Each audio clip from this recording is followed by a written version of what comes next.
Today is August the 21st of 2018, but actually I got this package in the mail the other day from William Forsh, and the large box contained two smaller boxes, and I was shooting a partial video of it and decided my battery was about to die and I would wait and shoot the rest of it later. So it actually worked out well, because that way I get to skip a lot of the unboxing stuff that I don't normally enjoy watching played back. And already, I mean, the detail on these eyebrows alone is phenomenal in person, and the pores on the skin.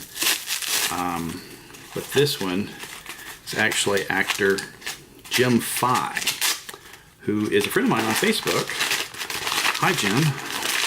And who has the distinction of being three different ghostly characters in Ghostbusters 2. Number one, he is Tony Scaleri.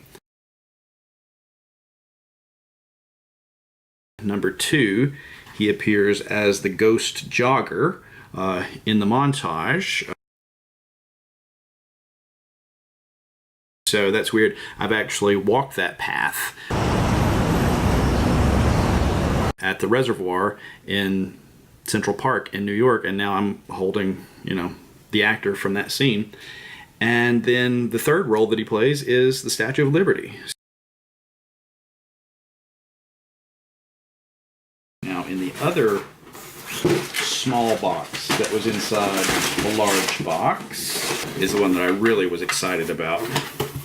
William Forsh and I were speaking on the phone one day, and he was talking about various live casts that he had in his collection. And he said he had the librarian from Ghostbusters. I said, Ruth Oliver?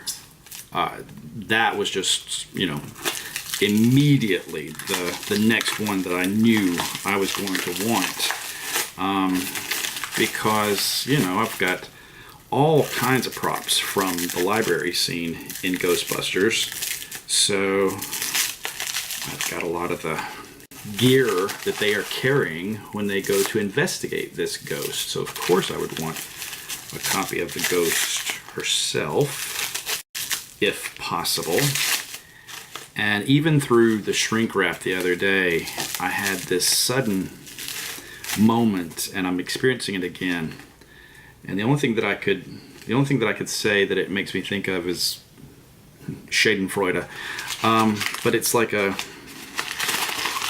sadness. It's like a regret almost. And what I think it is that unlike Bill Murray, who's still alive, Dan Aykroyd, who's still alive, Jim Fye, who is still alive and is a friend of mine on Facebook, this actress is no longer among the living. And so it's not a death mask. It wasn't taken while she was dead. We know exactly when this life mask was made. There's footage from Movie Magic about it. To accomplish the effect, the Boss crew took a life cast or body mold of the actress playing the librarian.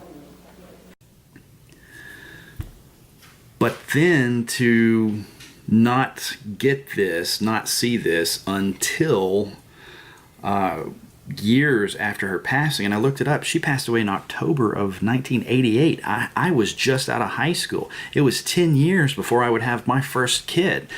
She didn't even live to see the sequel come out. She's been dead for almost 30 years. And so it was akin to that moment of, I wanted to go to New York City. I got to New York City, I saw the firehouse, and I got there and I read the plaque about the fireman who had died in 9/11, and I was just like, I'm intruding here. I shouldn't be here. I shouldn't be enjoying this place where, real people give their lives from, So it's a little bit of an eerie moment. I mean, what if somehow through the molding process and the casting and the transference of this person, what if I start getting, Ruth Oliver could show up and start haunting my house. Okay, that's probably a fluke or something. That's like a ghost in the machine. That's an edit or something that I need.